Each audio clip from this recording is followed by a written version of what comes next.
Alors maintenant, on a identifié ce qu'est un participe passé. Alors là, il y a 3 règles de base, d'accord, pour pouvoir bien les accorder.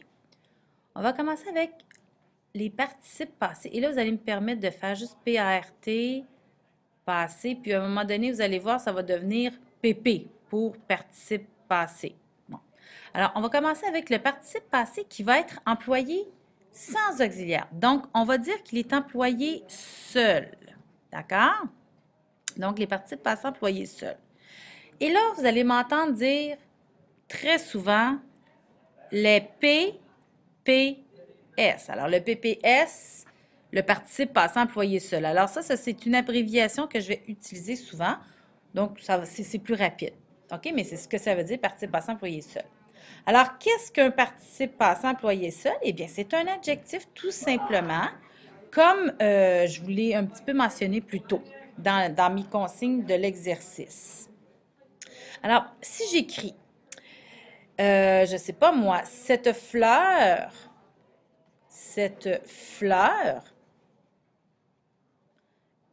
arrosée tous les matins,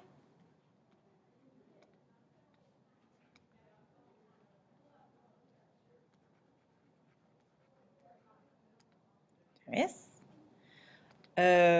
égayera ma journée. Et je ne suis pas certaine là, de la pertinence de mon exemple. Égayera mes journées. Bon, OK. Maintenant, vous allez me dire, alors ça ici, c'est un groupe. Le mot le plus important, ce serait ceci. Vous êtes d'accord avec moi? Je ne pourrais pas dire cette fleur tous les matins égayera ma journée, ça ne donnerait pas grand-chose, mais tu pourrais dire cette fleur arrosée égayera ma journée. C'est un G, ça c'est un groupe adjectival qui a pour adjectif principal un participe passé employé seul. Parce que c'est un mot qui ressemble à un verbe, arroser. C'est vrai que je peux arroser quelque chose.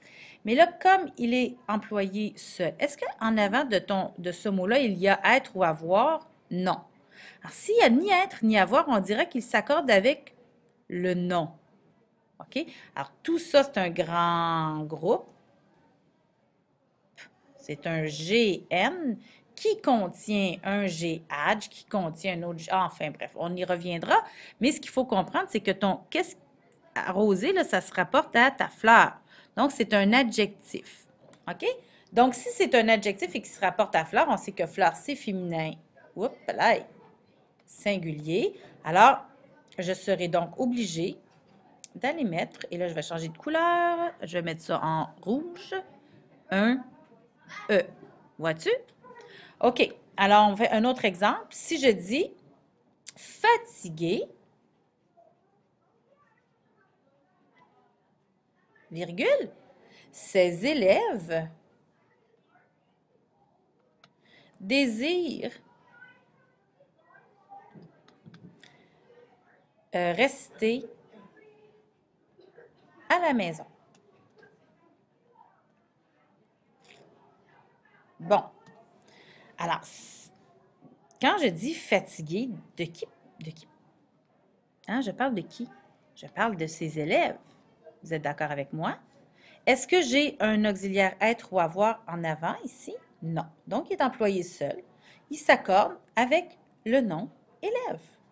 Donc, élève, on sait que c'est masculin pluriel. Alors ici, on va devoir mettre un S. OK? Parce que ça, c'est masculin. Pluriel.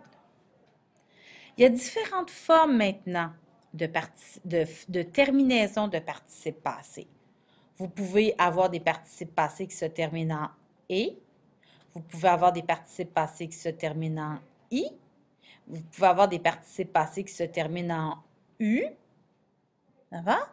Et vous avez aussi des participes passés parfois qui vont se finir en « it », qui vont faire « it ». Et il y a des participes passés qui se finissent en « us » et qui vont faire « use ». D'accord? Au féminin. Je vais vous donner des exemples un peu plus tard. D'accord? Je reviendrai sur les terminaisons. Alors, vous allez faire les exercices dans le document qui est juste en dessous de la vidéo.